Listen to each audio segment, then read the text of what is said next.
The massive crystal dome of the Galactic Council chamber sparkled under 3 different suns. Inside, creatures from 12 different worlds filled the floating seats, their various forms creating a bizarre carnival of alien life. Some had tentacles instead of arms, others had multiple eyes scattered across their heads, and a few looked like walking trees with faces carved into their bark. But today, they all shared one thing. They were laughing so hard that the chamber echoed with clicks, whistles, roars, and sounds that no human ear had ever heard before. Admiral Gextar stood at the center podium, his massive blue body towering over the crowd. His 4 muscular arms moved like a conductor, directing an orchestra of comedy. 2 of his arms held data tablets, while the other 2 gestured wildly at the holographic display floating above everyone's heads. Welcome, welcome to our monthly gathering of scientific humor.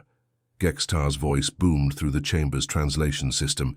Today we celebrate the most entertaining collection of impossible stories ever recorded in galactic history. The crowd cheered.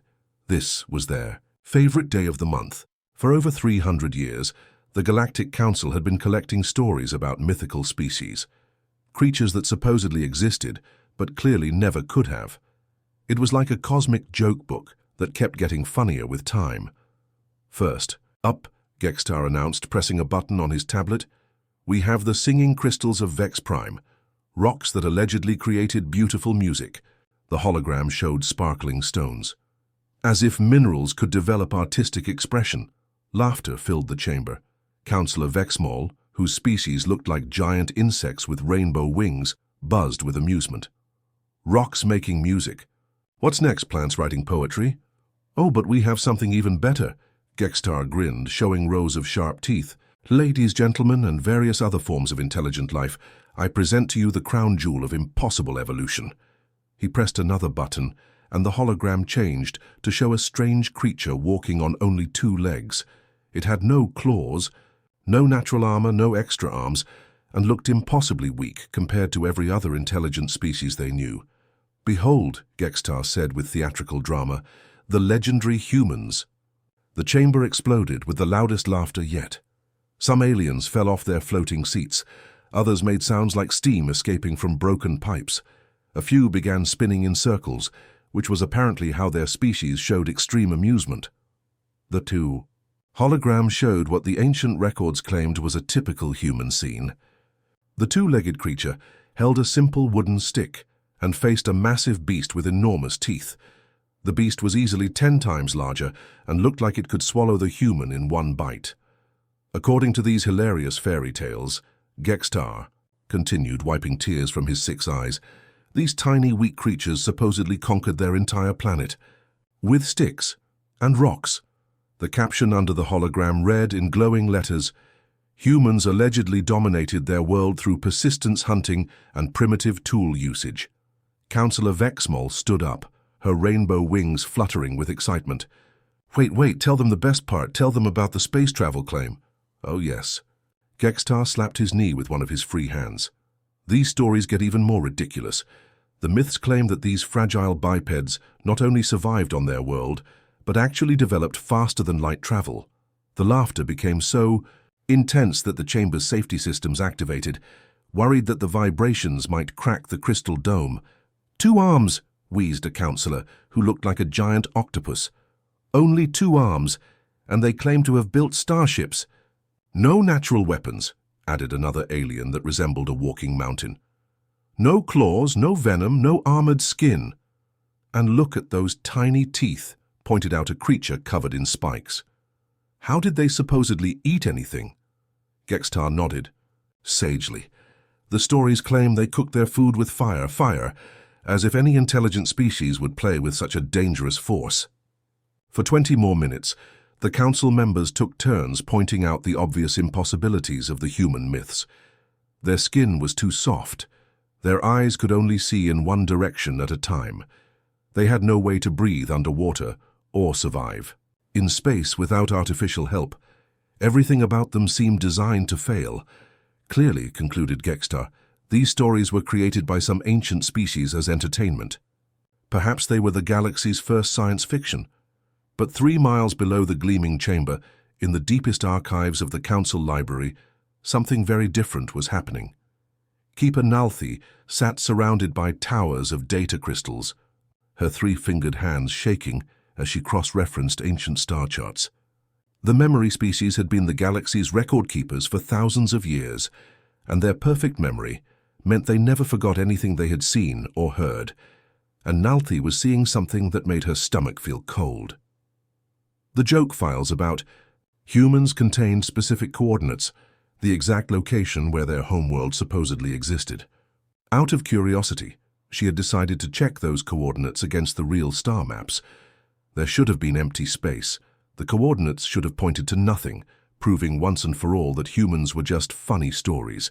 Instead, the ancient charts showed a solar system.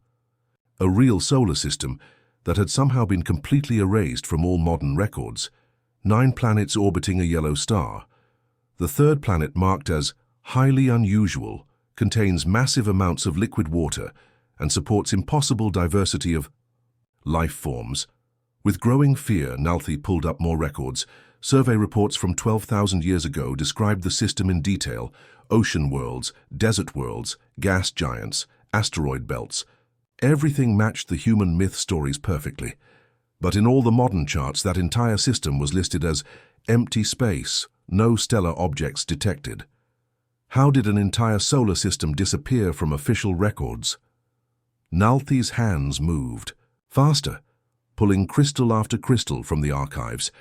She needed her research team. This was too big for one person to handle alone. She activated her communication device. Team 7, please report to Archive Level 5 immediately. Priority. Alpha. Silence. She tried again. Team 7, respond, please. Still nothing. Growing worried, Nalthi checked the personnel tracking system. According to the computer, her entire research team had left work early that day. All of them, at exactly the same time. But she knew that was impossible. Her team was obsessed with their work. They would never leave early, and certainly not altogether without telling her. Something was very wrong. As she sat in the quiet archive, surrounded by thousands of years of galactic history, Nalthi had no idea that far above her head, invisible sensors had been watching her discovery. Sensors that were not built by any of the 12 council species. Sensors that had been waiting patiently for 847 years for someone to finally notice what had been hidden. High above in the crystal chamber, Admiral Gextar was finishing his presentation to thunderous applause, completely unaware that his myth had been listening to every single word. And in the darkness between stars, ancient machines began to wake up. In the cold darkness of space, floating inside a massive metal ship that had been drifting silently for 8 centuries, something that had been sleeping for longer than entire civilizations had existed, suddenly opened its eyes. Commander Li Wu-jin wasn't exactly human anymore, not in the way most people would understand. His body had died long ago, but his mind, his memories, his personality, everything that made him who he was, had been carefully preserved inside the most advanced computer system humanity had ever built. For 847 years, he had been dreaming. Not the kind of dreams people have when they sleep, but something deeper. His consciousness had been stored in quantum data streams, experiencing time like a slow river that barely moved. He had been waiting for a specific signal, a particular moment when he would be needed again. That moment had just arrived. The ship's sensors had intercepted transmissions from the Galactic Council's comedy show. Every word, every laugh, every mocking joke about humanity being a myth had been recorded and fed directly into Wu Jin's awakening mind. As his digital consciousness expanded and filled the ship's computer networks, he felt something he hadn't experienced in 8 centuries: pure burning rage. The data streams flowing through his awareness told a story that made his fury grow hotter with each passing second. While humanity had been forced to flee their dying homeworld, running like refugees into the empty spaces between stars, these alien species had moved in behind them. They had taken over human colonies, stripped away every monument, every building, every trace that humans had ever existed. Worse than that, they had turned it all into a joke. Wu Jin's digital form materialized in the ship's command center, looking exactly as he had the day he died, a middle-aged Korean man in a military uniform, except now his form was made of light and data instead of flesh and blood. His eyes glowed with information streaming directly from the ship's sensors. "Computer," he said, his voice echoing through the empty corridors, "show me what they've done to our worlds." The main display screen lit up with images that made Wu Jin's hands clench into fists. New Beijing colony had been turned into a mining operation, with alien machinery tearing through the city where 2 million humans had once lived. The memorial, gardens where humanity's greatest heroes were buried, had been converted into a research facility where alien scientists studied primitive bipedal evolution. Most painful of all, Earth itself, beautiful blue Earth, was now called Archaeological Site Omega-7. The aliens had built a massive tourist resort in orbit around the planet, offering visitors the chance to explore the mysterious ruins of an extinct civilization. They were charging admission to visit humanity's grave. 847 years, Wu Jin whispered, his digital voice trembling with controlled fury. "We've been gone for 847 years, and they think we're a myth." He accessed the ship's long-range communication systems and began scanning the galaxy for familiar signals. What he found made him smile for the first time in centuries. Humanity wasn't extinct, not even close. Hidden in the deepest reaches of space, camouflaged by technology the aliens couldn't even imagine, the great human fleets were still out there, still alive, still waiting. When Earth's environment had collapsed and the planet became uninhabitable, humanity hadn't just given up and died. They had loaded their entire civilization onto massive generation ships, floating cities that could travel between stars. The plan had been simple: find new worlds, establish new colonies, and eventually return to reclaim what was theirs. But the galaxy had been full of hostile alien species, and humanity had been forced to run farther and farther into the empty spaces. Eventually, they had gone so far that the rest of the galaxy forgot they existed. That had been the plan all along. Wu Jin activated communication protocols that hadn't been used in over 8 centuries. His digital consciousness reached out across impossible distances, touching quantum communication networks that connected the scattered human fleets. "Protocol 777, he whispered into the cosmic void. "Reunion Alpha is now active." The response was immediate. Thousands of light years away, Captain Park Sora felt her ship's communication system come alive with an alert she had been trained to recognize since childhood. The descendant of the original Earth Korean military families, she commanded what was now called the Forge Fleet, a collection of ships that had spent 8 centuries perfecting the art of building weapons and technology. "All stations, this is Captain Park," she announced over the ship's intercom. "Begin production protocols immediately. We are no longer in hiding." In the depths of space, where light itself seemed to bend and twist, Commander Kim Tae-ho received the same signal aboard his flagship. The Shadow Fleet had spent 8 centuries learning how to become invisible, how to move through space without being detected, how to strike without warning. His ships could slip between dimensions, hide in the spaces between atoms, and appear anywhere in the galaxy without anyone knowing they were coming. "Stealth protocols are now active," he announced to his crew. "Begin reconnaissance operations. I want to know everything about these aliens, their weapons, their defenses, their weaknesses." Dr. Choi Yeon-ji, commanding the science fleet from her massive research vessel, felt the familiar thrill of discovery as her sensors came online. Her people had spent 8 centuries pushing the boundaries of human knowledge, discovering new laws of physics, creating technologies that would seem like magic to anyone else. "Begin quantum calculations," she ordered her team of scientists. "I want tactical analysis of every alien species, every weapon system, every defensive position. Find me their weak points." Each human fleet had developed differently during their long exile. The Forge Fleet could build weapons that could crack planets in half. The Shadow Fleet could move through space like ghosts, striking without warning and disappearing before their enemies knew what hit them. The Science Fleet had unlocked secrets of the universe that gave them power over matter and energy itself. But they had all remained connected by one thing: the memory of what they had lost, and the promise that someday they would return. back. In his command center, Wu Jin smiled as he felt the responses flowing back to him through the quantum networks. His people were still out there, still strong, still ready. The aliens had made a critical mistake. They had assumed that because humanity had been quiet for 8 centuries, they were gone forever. They had grown comfortable, soft, lazy. Their weapons were ceremonial decorations. Their military was a joke.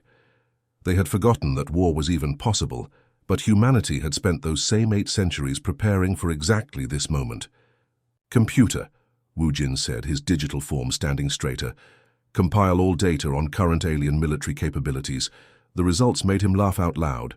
The Galactic Council's entire combined military force was smaller than what humanity had possessed before they left Earth. Their most advanced weapons were less powerful than tools human children played with. Their fastest ships moved at speeds that human cargo vessels would consider embarrassingly slow. They had no idea what was coming for them. As Wu Jin began planning humanity's return, he realized something that filled him with dark satisfaction. The aliens' biggest mistake hadn't been forgetting about humanity or mocking their memory. Their biggest mistake had been making humanity angry. And after 8 centuries of preparation, humanity was very, very good at being angry.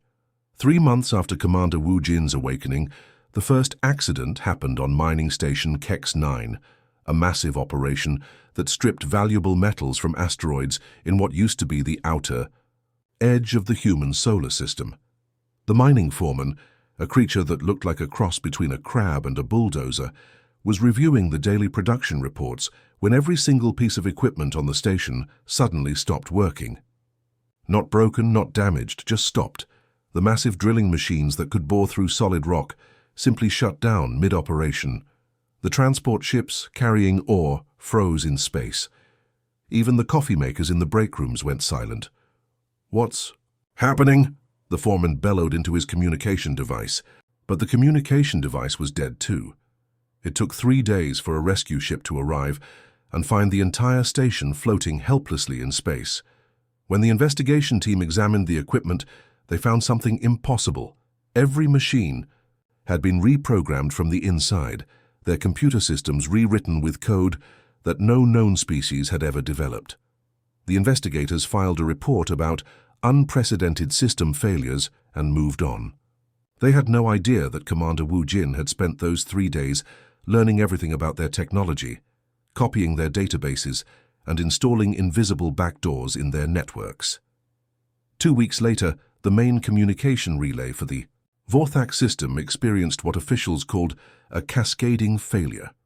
One by one, every satellite in the network began transmitting random signals instead of actual messages. The chaos lasted for 6 hours, during which time the entire system was cut off from the rest of the galaxy.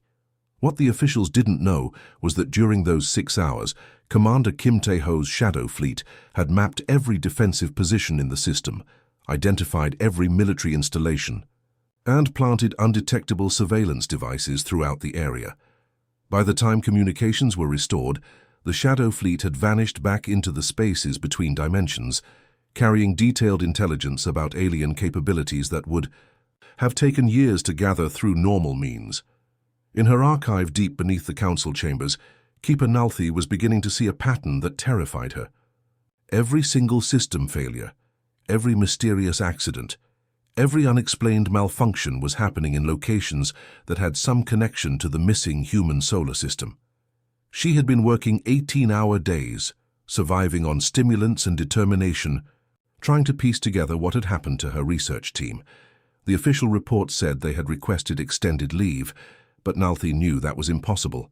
Her team lived for their work. They would never abandon a discovery this important unless they had been made to disappear. The thought sent chills through her small furry body. In her 300 years as a keeper of galactic records, she had never encountered evidence of a cover-up this massive. Entire star systems didn't just vanish from official records. Research teams didn't just disappear without a trace, and, most disturbing of all, the pattern of system failures was spreading. What had started as isolated incidents on a few mining stations was now affecting major population centers. The main power grid on Vex Prime had suffered mysterious fluctuations. that left 3 cities in darkness for 12 hours. The planetary defense system around Gextar's homeworld had experienced routine maintenance failures that left the planet completely undefended for an entire day. Each incident was carefully designed to look like an accident, but Nalti could see the intelligence behind them. Someone, or something, was systematically testing the galaxy's defenses, learning weaknesses, preparing for something big. High above her in the council chambers, the regular monthly meeting was proceeding as usual. The 12 species representatives were discussing trade disputes and colonization rights, completely unaware that their entire civilization was being dissected by an enemy they believed was fictional. Admiral Gextar was in the middle of a boring speech about shipping regulations when his aide rushed in with an urgent message. The Admiral's 4 eyes widened as he read the report. "Esteemed colleagues," he announced, interrupting his own speech, "we have received disturbing reports of coordinated system failures across 17 different worlds. Our military analysts believe we may be facing some kind of cyber attack." The chamber buzzed with concerned chatter. Cyber attacks were rare in their peaceful galaxy. Most species had forgotten that such things were even possible. "Who could be responsible?" asked Councillor Vexmol, her rainbow wings fluttering with nervousness. "Our investigation teams have found evidence of extremely advanced computer programming," Gextar replied. "Far beyond anything in our current databases. We believe we may be dealing with an unknown species." The irony was perfect. They were looking for an unknown species, while the answer was literally displayed on their comedy show every month. Meanwhile, in the dark spaces between stars, Captain Park Sora was overseeing the most ambitious construction project in human history. Her forge fleet had been building steadily for 3 months, using nanotechnology that could reshape matter at the molecular level. The ships emerging from her construction bays didn't look like anything the galaxy had ever seen. They were sleek, black, and seemed to absorb light rather than reflect it. Their hulls were made of materials that could repair themselves instantly if damaged. Their weapons could disintegrate targets at the subatomic level. "Captain," her chief engineer reported, "the new fleet is ready for deployment. 200 ships, each one capable of destroying a planet." "Excellent," Park Sora replied, watching the beautiful, deadly vessels float in formation outside her flagship. "Begin Phase 2 of the construction program. Commander Wu Jin wants 1,000 ships ready within 6 months.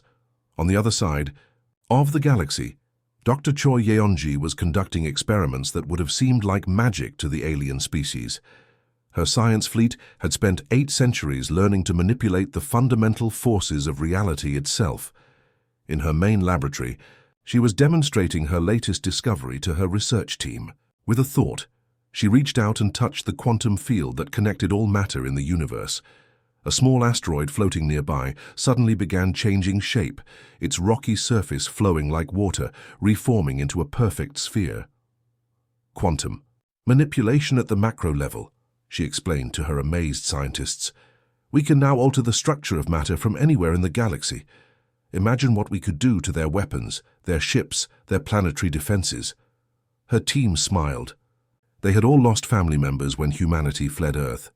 They all remembered the stories their grandparents told about the beautiful blue world they had been forced to abandon. Soon, it would be time to go home. Back in the council chambers, Admiral Gextar was trying to organize some kind of military response to the mysterious attacks. The problem was that the Galactic Council hadn't fought a real war in over 400 years. Their military was more like a parade unit than an actual fighting force. "We need to assemble a fleet," Gextar declared. "Show these unknown attackers the might of the Galactic Council." The other councillors nodded enthusiastically. They had no idea that their mighty fleet consisted of ships that were older than some civilizations, equipped with weapons that were more decorative than functional. "I volunteer to lead this expedition," Gextar announced proudly. "We shall find these mysterious attackers and capture them for study. Think of the scientific value." In the depths of space, Commander Wu Jin intercepted this transmission and began laughing so hard that his digital form flickered with amusement. The aliens were actually going to come looking for humanity. They were going to deliver themselves directly into human hands. "Computer," he said, still chuckling, Send a message to all fleet commanders. Tell them that Admiral Gextar has volunteered to be our first guest. We should prepare a proper welcome." The storm was gathering, and the aliens had no idea that they were about to walk directly into the eye of it. For 8 centuries, humanity had been preparing for this moment. They had built weapons that could crack worlds, developed technology that could rewrite the laws of physics, and most importantly, they had learned patience. Soon, the galaxy would remember that some myths were based on truth, and the truth was that humanity had never forgiven, and they had definitely never forgotten. Admiral Gextar had never felt more confident in his entire life as he stood on the bridge of his flagship, the Glorious Victory. Behind him stretched a fleet of 50 ships, the largest military force the Galactic Council had assembled in over 3 centuries. Each vessel gleamed with polished metal and ceremonial decorations that had never seen actual combat. "Today, we make history," Gextar announced to his crew, his forearms spread wide in a gesture of triumph. "We shall be the ones to solve the mystery of these strange attacks. We shall capture these unknown primitives and study them for the glory of science." His crew cheered enthusiastically. Most of them were young aliens who had grown up in the peaceful galaxy, where the biggest military action they had ever seen was parade formations and ceremonial flyovers. The idea of actually encountering hostile aliens was exciting rather than terrifying. They had no concept of what real war looked like. The fleet moved slowly through space toward the coordinates where the last system failure had been detected. Their sensors swept the area continuously, looking for any sign of the mysterious attackers who had been causing so much trouble. "Admiral," his sensor operator called out, "we're detecting a single vessel at bearing 27 Mark IV. It appears to be primitive in design." Gextar's eyes lit up with excitement. On screen, the main display showed what looked like a simple angular ship drifting silently through space. It was dark gray, without any of the bright decorations or elegant curves that marked advanced alien technology. To Gextar's eyes, it looked exactly like what he expected from a species that allegedly built spaceships out of metal and determination. "Perfect," he exclaimed. "A primitive vessel, probably their flagship. This will be easier than we thought." He activated the communication system, speaking in the slow, simple tone he might use when talking to a child. "Primitive ship, this is Admiral Gextar of the Galactic Council. You are ordered to surrender immediately for scientific study. We promise to treat you humanely during your examination." The human ship remained silent. Gextar waited a full minute, then tried again. "Unknown vessel, respond immediately. We know you are capable of basic communication. Do not make this difficult for yourselves." Still nothing. "Admiral," his tactical officer suggested, "perhaps they don't understand our language. Their communication technology might be too primitive to process our transmissions." Gextar nodded thoughtfully. "Of course, they're probably still using radio waves or some other ancient method. We need to demonstrate our superiority clearly." He turned to his weapons officer. "Prepare a warning shot. Use the lowest power setting.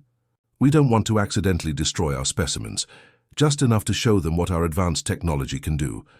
"Warning shot prepared, Admiral. Fire!" A bright blue plasma bolt shot from the Glorious Victory's main gun, streaking through space toward the human vessel. It was a beautiful sight, the kind of display that always impressed crowds during military demonstrations. The plasma bolt struck the human ship's shields and simply vanished. Not reflected, not absorbed, not deflected. It just disappeared, as if it had never existed at all. "What?" Gextar stared at the display in confusion. "That's impossible. Nothing can just make plasma disappear like that." His science officer was frantically checking his instruments. "Admiral, the energy readings are... I don't understand this. The plasma bolt didn't hit any kind of shield we recognize. It's like the ship just made it stop existing." Before Gextar could respond, space around his fleet suddenly erupted with ships. Hundreds of them. They appeared out of nowhere, not from hyperspace jumps or warp gates, but literally materializing from empty space as if they had been invisible moments before. Each ship was sleek, black, and radiated a sense of deadly purpose that made Gextar's ceremonial fleet look like children's toys by comparison. "Red alert!" Gextar screamed, but it was already too late. The human ships moved with impossible precision, like a school of fish or a flock of birds. Within seconds, they had surrounded the entire Council fleet. Strange beams of light shot from the human vessels. Not weapons fire, but something else entirely. One by one, every system on every Council ship simply shut down. Engines stopped, weapons powered down. Life support switched to emergency backup. Communications went dead. In the span of 15 minutes, 50 of the galaxy's most advanced warships had been reduced to floating metal coffins. But the most terrifying part was that not a single shot had been fired. The humans hadn't destroyed. Anything hadn't killed anyone. They had simply reached out and turned off the Council fleet like someone switching off lights. "This is impossible," Gextar whispered, watching his bridge systems flicker and die around him. "Our technology is the most advanced in the galaxy. How are they doing this?" His question was answered when the main display screen flickered back to life, showing the face of a human male in what appeared to be a military uniform. The human looked ordinary, exactly like the myths had described. 2 eyes, 2 arms, no claws, no natural weapons. He should have seemed harmless. Instead, he was the most terrifying thing Gextar had ever seen. "Admiral Gextar," the human said, his voice calm and controlled but carrying an undertone of fury that had been building for centuries. "I am Commander Li Wu Jin. Welcome to your education." You're really human," Gextar stammered. "But that's impossible. You're myths, you're fairy tales." Wu Jin's smile was cold as space itself. "You thought we were myths. For 847 years you thought we were jokes. Let me show you what your myths have been doing while you laughed." The display screen split into multiple images. Each one showed something that made Gextar's stomach twist with horror.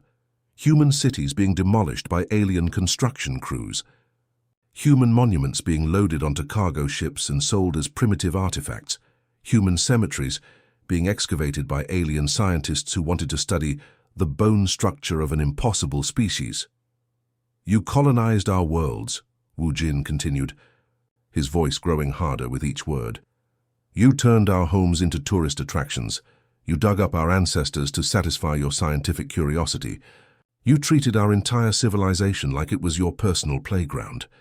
Gextar watched in growing terror as the images continued. The beautiful memorial park where humanity's greatest heroes were buried had been turned into a research facility. The library where human knowledge was stored had become an alien shopping mall. Even Earth itself, humanity's sacred homeworld, was now orbited by a massive resort where aliens paid money to take pictures of mysterious ruins. "We were never extinct," Wu Jin said, his digital form seeming to grow larger and more imposing. "We were just waiting, learning, preparing.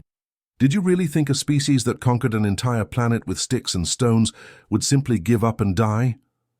The truth was hitting Gextar like a physical blow. The humans hadn't vanished. They had been hiding.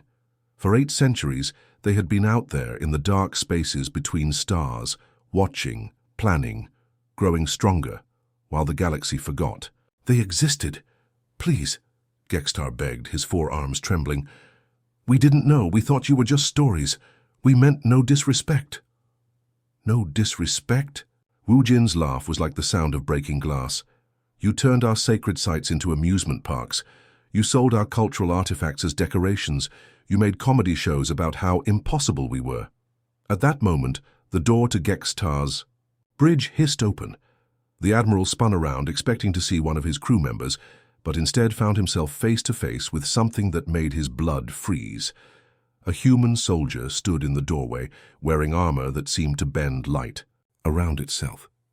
The soldier was smaller than most of the Council species, just as the myths had described, but there was something about the way they moved that spoke of deadly competence. The soldier reached up and removed their helmet, revealing the face of a young Korean woman with dark hair and eyes that had seen too much combat. She looked exactly like the primitive bipeds from the comedy shows, except for one crucial difference. She was real, and she was standing in front of him. "Marine Corporal Han Minna, reporting for specimen collection duty," she said with a slight smile. "Admiral Gextar, commander of the mightiest fleet the Galactic Council had ever assembled, conqueror of 17 star systems, and 4-time winner of the Military Excellence Award, fainted. When he hit the floor, his last conscious thought was a terrifying realization. The myths had never been myths at all. They had been warnings. The moment Admiral Gextar's unconscious body hit the bridge floor, Commander Wu Jin decided that 8 centuries of patience had come to an end. It was time for the galaxy to learn what humanity had become during their long exile in the darkness between stars. His digital consciousness expanded across the quantum networks that connected every inhabited world in the galaxy. For months, he had been quietly installing backdoors, studying weaknesses, mapping every piece of technology that kept alien civilization running. Now, with a thought that traveled faster than light itself, he activated them all. On Vorthak Prime, the capital world of the Galactic Council, morning rush hour was in full swing when every automated transport suddenly stopped moving. Millions of aliens found themselves stranded as the maglev trains, flying cars and teleportation platforms that they depended on simply shut down without warning. At first, everyone assumed it was a technical glitch. These things happened occasionally. But as the minutes turned to hours, and technicians discovered that they couldn't restart any of the systems, panic began to set in. The same thing was happening on 12 worlds simultaneously. Food distribution centers that had operated automatically for centuries stopped functioning. The massive factories that produced everything from clothing to starship parts went silent. Even the climate control systems that maintained perfect weather on developed worlds began shutting down, leaving billions of aliens to experience natural weather for the first time in their lives. But the most terrifying moment came when every communication device, every holographic display, every screen in the galaxy suddenly activated at once, showing the face of a human who was supposed to be a myth. Commander Wu Jin's image appeared in the private homes of ordinary alien families, on the command bridges, of military vessels, in the sacred temples of religious leaders, and in the most secure government facilities. There was nowhere to hide from his message. "People of the galaxy," Wu Jin said, his voice carrying clearly through translation systems that were somehow still working, despite everything else being shut down. "My name is Commander Li Wu Jin of the Human Defense Force. You know us as myths, as fairy tales, as jokes told at your comedy shows." His face remained calm, but his eyes held the weight of 8 centuries of exile and fury. "We are not myths. We are not extinct. We have been watching you, learning from you, preparing for this moment. Today, humanity returns to reclaim what was stolen from us." On Vorthak Prime, Councillor Vexmol was huddled in her private chambers, her rainbow wings trembling as she watched the impossible broadcast.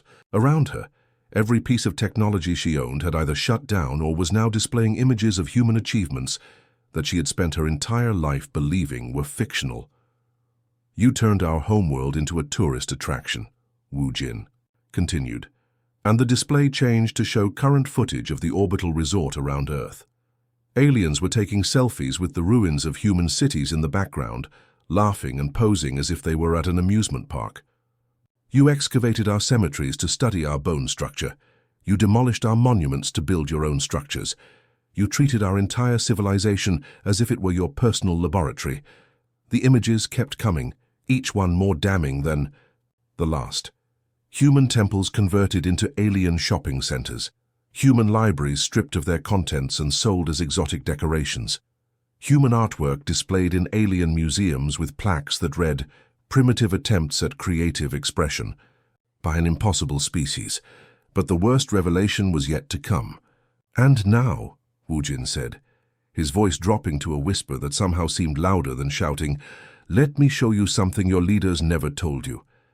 Every display in the galaxy changed to show classified documents from the Council's deepest archives, records that had been sealed for thousands of years, accessible only to the highest levels of government. The documents told a story that made every watching alien feel sick with horror. 12,000 years ago, the early Galactic Council had discovered a small blue planet orbiting a yellow star. The planet was perfect for terraforming experiments, rich in water, diverse in climate, ideal for testing new atmospheric manipulation techniques. The only problem was that it seemed to be inhabited by some kind of primitive bipedal species that the Council scientists considered biologically impossible. The creatures had no natural weapons, no armored skin, no apparent evolutionary advantages. According to every known law of evolution, they should have been extinct millions of years ago, so the Council decided to help them along. The terraforming experiments were designed to slowly alter Earth's climate, making it uninhabitable for the impossible bipeds, while preparing it for eventual colonization by more deserving species. The process was supposed to take thousands of years, giving the Council time to study these biological oddities before they naturally died out. But humanity hadn't died out. They had fought back, adapted, survived long enough to develop technology, and escape their dying world. The Council had never realized that their scientific experiment was actually genocide on a massive scale. "You didn't just mock us," Wu Jin said, his digital form seeming to grow larger and more imposing with each word. "You tried to murder us. Our exile, our suffering, the loss of our homeworld. It was all because you decided we were too impossible to exist." Across the galaxy, aliens who had laughed at human myths just days before were now staring at their screens in complete terror. The gentle, peaceful species they thought they knew had committed genocide against a civilization they believed was fictional, and now that civilization had returned with 8 centuries of anger and the technology to back it up. "But we are not like you," Wu Jin continued. "We do not believe in extinction as a solution to problems. We believe in justice." At that moment, human fleets revealed themselves across the galaxy. Captain Park Sora's massive construction ships materialized. At every major trade route, their weapons trained on alien cargo vessels but not firing. Commander Kim Tae-ho's stealth fleet appeared around every military installation, having somehow infiltrated the most secure systems without anyone noticing. Most impressive of all, Dr. Choi Yonji's science vessels demonstrated their quantum manipulation technology by temporarily altering the color of entire suns, making them flicker between different shades of light just to prove that humanity could rewrite the fundamental forces of physics if they chose to. The message was clear. Resistance was not just futile, it was impossible. "We offer you a choice," Wu Jin announced. "Acknowledge our return. Provide reparations for the damage you have done to our worlds and our people. Treat us with the respect that one intelligent species owes another. Do this, and we will help you rebuild what we have shut down. We will share our knowledge and work together toward a better galaxy." He paused, letting the alternative hang unspoken, in the air. "Or continue to believe we are myths and discover what 8 centuries of preparation can accomplish when directed by justified anger." The response was immediate and desperate. Within hours, every member of the Galactic Council was broadcasting surrender messages.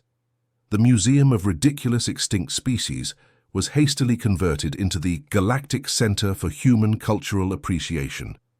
The orbital resort around Earth was shut down, and its operators arrested for desecrating a sacred world.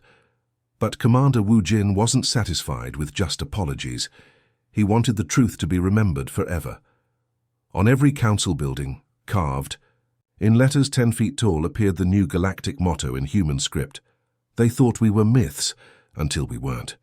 The galaxy learned a lesson that would be passed down for generations. The most dangerous enemy is not the one you can see coming, but the one you refuse to believe exists. Humanity had returned, not as conquerors, but as a reminder that some species are too stubborn to stay extinct, no matter how impossible they seem. And in the depths of space, as alien civilizations slowly rebuilt their technology under human oversight, Commander Wu Jin finally allowed himself to smile. After 8 centuries of exile, humanity was finally home. The myths had become reality, and reality had sharp teeth.